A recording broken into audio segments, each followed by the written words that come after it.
Estimado público, sean ustedes bienvenidos al cuarto concierto de la temporada de verano de la Orquesta Sinfónica de Minería. A mí me tocó el honor y el inmenso placer de dirigir los tres primeros y ahora me toca presentar este que no dirijo, pero que dirige un estimado y admirado colega, Gilbert Varga, director húngaro de una eminente familia de músicos húngaros y un gran director de orquesta, con la presencia en la parte solista de mi amigo, el joven violinista americano Benjamin Ben Beilman. El programa consta de tres obras que hasta cierto punto pudiera uno decir que representan un mundo imaginario, un mundo fantástico, un mundo creado en la ilusión del folclore. Una de las obras es eminente concierto de violín, el concierto de Mendelssohn de violín, que es sin duda uno de los 2 o 3 o 4, no sé, conciertos de violín más estimados por todos los músicos y el público. Pero antes va a dirigir el maestro Varga la obertura de la Bella Melusina o de Schöne Melusine, la obertura de Mendelssohn. Esta es una obra que se conoce poco y quizá por la génesis de la obra. Mendelssohn escribió esta obra porque le había disgustado la obertura que había utilizado un compositor de apellido Kreutzer, Konstantin Kreutzer, a la ópera de la Bella Melusina, y decidió hacerle un regalo a su hermana, a su querida hermana Fanny, y componer una obertura que describiera este mundo mágico de Melusina. Era una sirena, era un personaje ficticio del folclore europeo, creo que es del siglo XV o XIV, donde se origina, de una mujer de una gran belleza que vivía en una fuente. Era un tipo sirena, y se enamora de un hombre, y de ahí viene una historia interesante porque ella tiene que regresar a su fuente cada sábado. Entonces ella le pone a él una condición diciendo: bueno, yo me voy a casar contigo, lo único que te pido es que no me preguntes a dónde voy los sábados. Esa es la historia de la leyenda y la historia de la ópera. Entonces es pues una obertura que escribió Mendelssohn a una ópera que no es suya, y una obertura que ha quedado como una favorita de los músicos por su imaginación y por su utilización de este folclore mágico.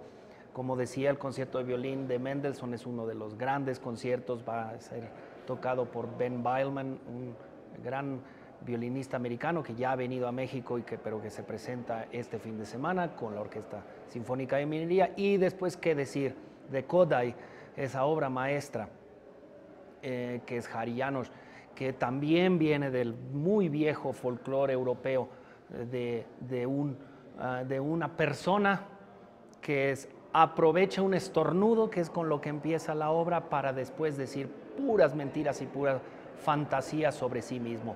No puede ser más húngaro esta pieza, y no me puedo imaginar mejores manos que las del maestro Varga y de la Sinfónica de Minería. Disfruten muchísimo este programa.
A veces vale la pena en un programa hacer más de una obra del mismo compositor, sobre todo cuando ese compositor es tan versátil y tan imaginativo como lo fue Felix Mendelssohn. En la obertura que acaban de ustedes de oír, el mundo sonoro que crea es un mundo mágico, un mundo imaginado, un mundo folclórico muy antiguo, y creo que esta es una de las oberturas de las obras breves más logradas de Mendelssohn y curiosamente menos tocadas. Hay otras oberturas de Mendelssohn que se hacen más, sin embargo creo que oír esta obra siempre es una gran oportunidad para el público. Ahora vamos a hacer quizá la obra de Mendelssohn más tocada, que es su concierto de violín. Su concierto es un concierto que no es demasiado largo, no llega a durar 25 minutos, dura alrededor de esos 25, y es un concierto que, a diferencia de otros conciertos, a diferencia del de Beethoven, de los conciertos de Mozart o del concierto de Tchaikovsky, por ejemplo, es un concierto que está escrito sin interrupción. Muy clara diferencia entre primero, segundo y tercer movimiento, sin embargo, el compositor los quiso escribir conectados. Es pues uno de los conciertos más queridos por el público, por la orquesta. La Sinfónica de Minería conoce muy bien esta obra, todo el público la conoce muy bien, y entonces queda en las manos de la Sinfónica de Minería, de Gilbert Varga y del muy admirado Beilman en la parte solista. Disfruten muchísimo este concierto.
was first introduced to music through my sister. I have one older sister.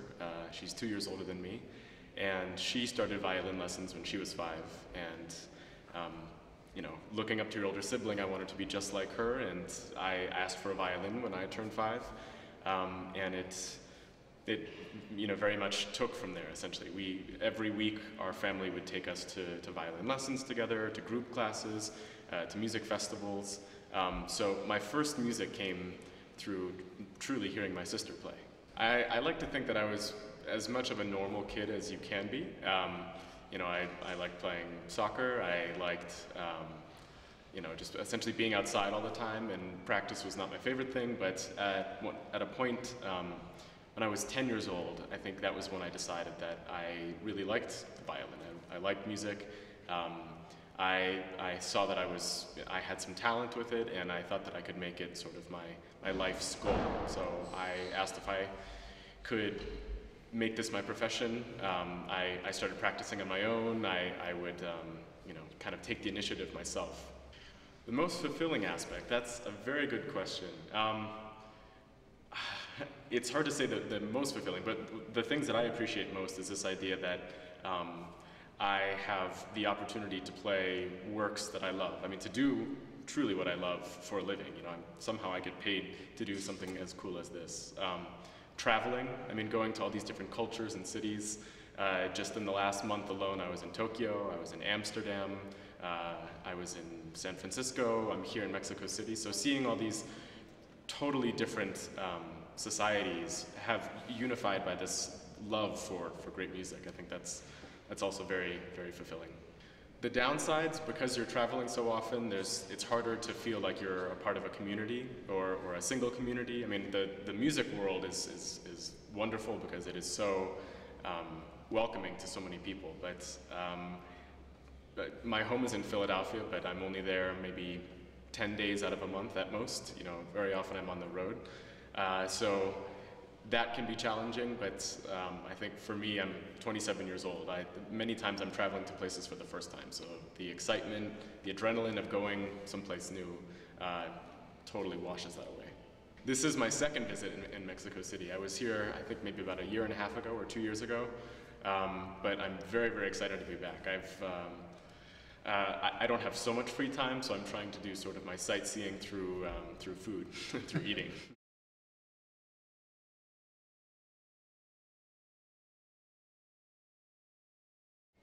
I think it would be hard. I don't think I would be happy as a musician if I could necessarily pinpoint a single concert experience as my favorite. I think the idea is that you should find joy in so many different types of concerts. You know, there's a special type of joy in playing chamber music, you know, with a few friends, 3 friends, in a living room for maybe 20 people. That has its own unique satisfaction to it, you know, this intimacy. You know, playing in a wonderful hall like this with a fantastic orchestra, playing one of the great masterworks of the violin repertoire, that's also very thrilling. I think there's not necessarily a single concert that I can say, yes, that was my best one, that was my favorite.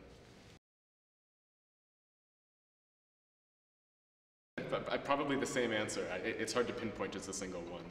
Yeah, a highlight recently for me was I played Prokofiev First Violin Concerto with the Philadelphia Orchestra at Carnegie Hall. So, you know, for an American, you know, Carnegie Hall is sort of the pinnacle of classical music, and so finally playing there as a soloist with a major orchestra, that was very exciting. How do I relax? I really like running. I love following soccer, actually. European soccer, World Cup, Gold Cup is going on right now. Reading, cooking. Actually, when I'm at home and I have some time, I love kind of concocting these ridiculously extravagant, kind of over-the-top meals with 7 courses, and of course I fail at most of them, but just the experience of preparing for it, shopping for the ingredients, the recipe, and then of course inviting friends over for the meal. It's yeah, that's a good distraction if I don't feel like practicing. Beethoven is tempting, although I imagine that he would not be very talkative, but I've always found that Haydn, I wonder if Haydn would be an interesting person to talk to, at least looking at his string quartets and his symphonies. He seems like he has an incredible sense of humor, this very warm music. Obviously, I think he would be a very warm personality, but I think he would also be a funny guy.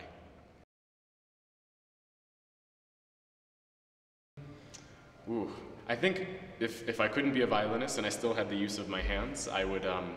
I think I'd like to be a surgeon. I think the experience of the performance element is something that I really love, and so I think obviously there's incredibly high pressure being a surgeon, but it requires the same dedication, discipline, lots of hard work and practice, but there is a satisfaction after you finish.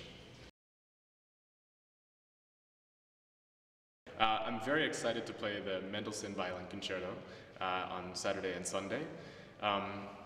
The Mendelssohn it's one of the sort of masterworks of all great culture, you know. I mean, it's on par with Van Gogh and Michelangelo. I mean, it's this type of perfection in music.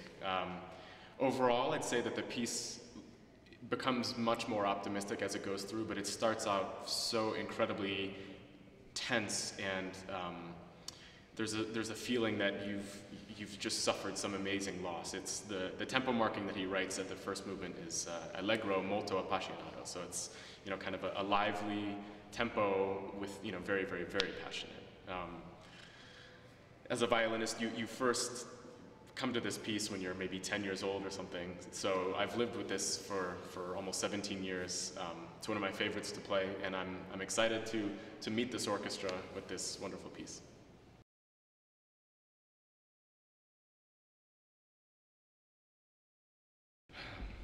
The challenge is, I think, for Mendelssohn in general, is he's such an incredible craftsman. I mean, think of every tiny detail is always taken care of with him. You feel like you're looking at this beautiful glass sculpture almost.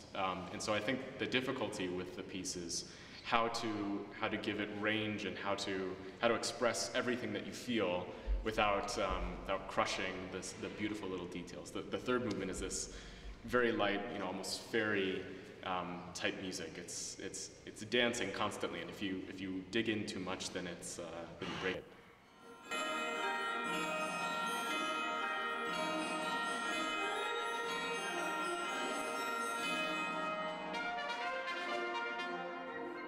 My name is Gilbert Varga, conductor, sort of Hungarian European mishmash origin, and I travel around the world, and I'm now principal conductor of the Taipei Symphony Orchestra in Taipei, Taiwan, and I like to be in Mexico. It's not the first time, it's quite often I've been here, but the first time with this orchestra. I was a violinist before. My father was a famous violinist. I became a violinist. And when I was 22 years old, I had what is called a focal dystonia, which makes that there is no, as soon as you put pressure on the index, the rest of the hand becomes cramped.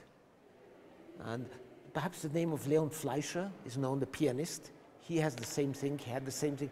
Quite a lot of musicians unfortunately get that, and there's no way to get out of it. So I was fortunate that it happened when I was 22 years old, and then I could switch to conducting.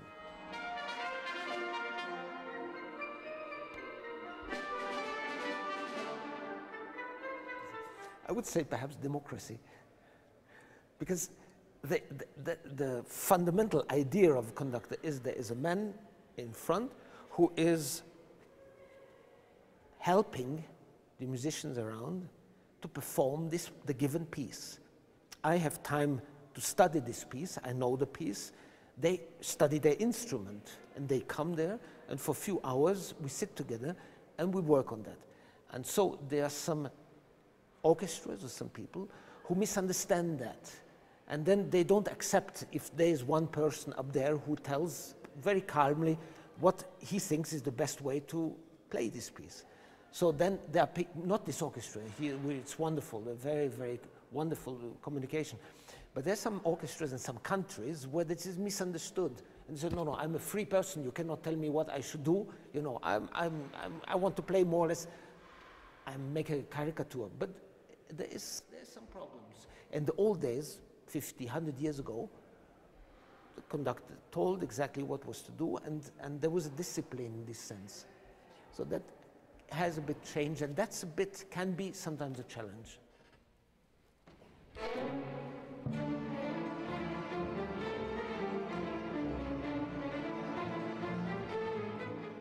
To achieve the closest possible to the interpretation of a piece, I think, is the right one. You see, we are, the composer, Mendelssohn tonight, and in the concert, Mendelssohn and Kodály, both composers are dead.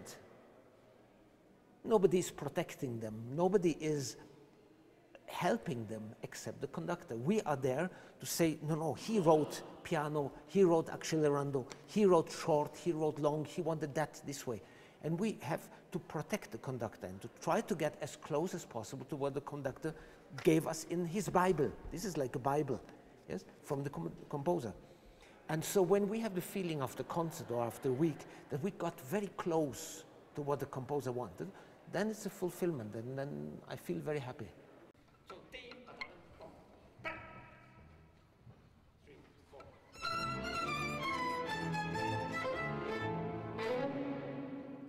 Oh, there's so much space. Then, you see, poor composers, he wrote forte. You know what forte means? Forte means loud. He didn't say how loud, and what's the balance, what's the color of the sound.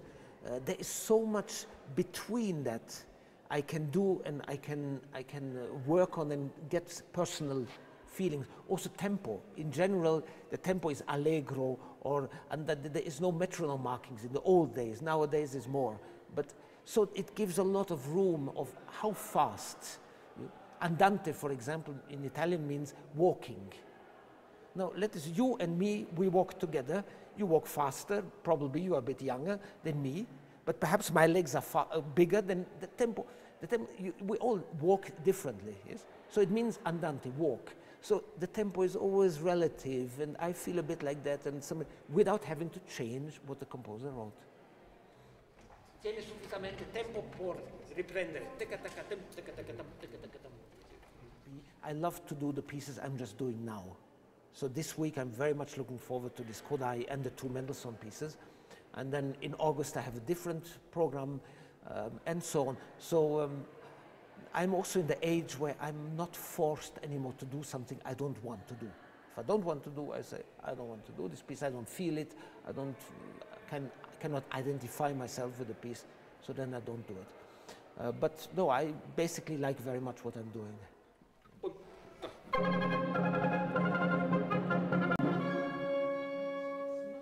You know, we learn with the time to organize the hours which we are given. So we have a rehearsal, we are given 3.5 hours, not 1 minute less, more. Yes? We can use it. How do we use it? What do I do? I work first on this piece, I work on that piece. How do I organize the life of those human beings, musicians who are in there? So one learns very much to organize time, and it gets a second nature. Even my private life, I sort of tend to organize it. So I like organizing, but I try not to do it like a prison, but something which helps human beings to do better, more out of their life.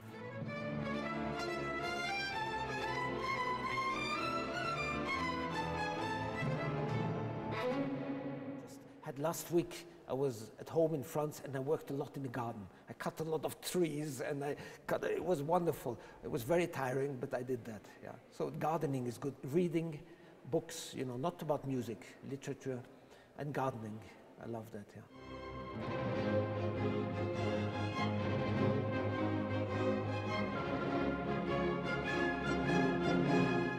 So we start with a quite unknown overture for Mendelssohn, the Melusina.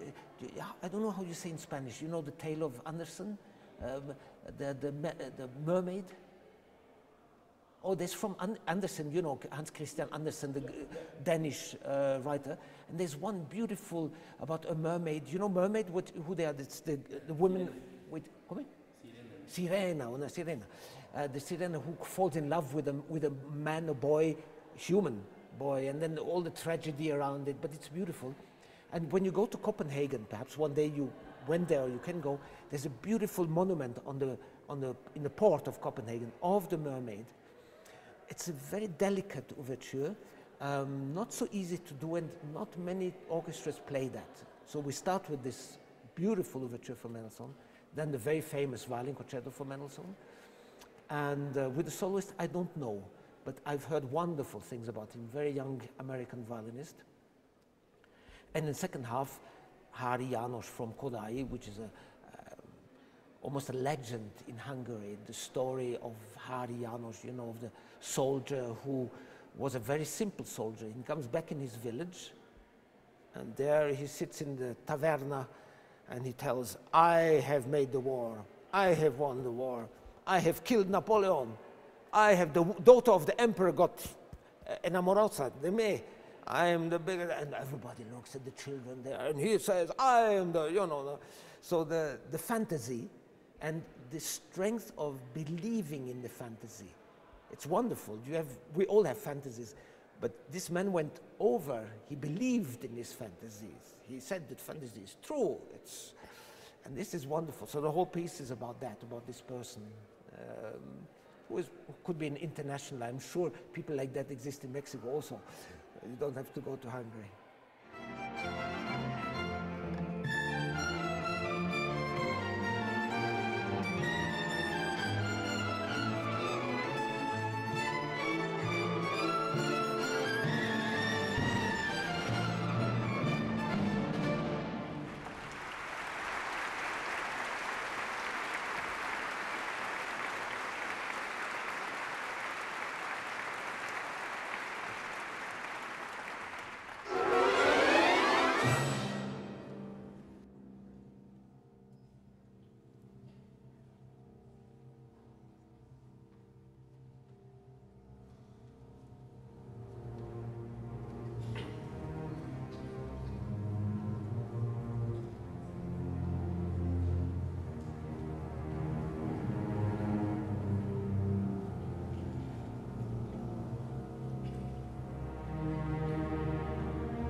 Hay pocas obras tan simpáticas y tan imaginativas como esta de Kodály, Háry János. Y entonces con esta obra concluye este cuarto programa de la temporada de verano de la Orquesta Sinfónica de Minería. Me da muchísimo gusto haber tenido con nosotros a Gilbert Varga y a Beilman. Y ahora miremos hacia la semana próxima, en donde nuestro director huésped será alguien que conocemos muy bien en México, puesto que ha estado, creo yo, que como director huésped de todas las orquestas de esta ciudad y muchas de las orquestas de este país, que es el director chileno Maximiano Valdés. Y tenemos en la parte solista a un virtuosísimo marimbista, Leyenda. Los espero la semana próxima en este mismo canal y a la misma hora para uno de los programas más atractivos de la temporada.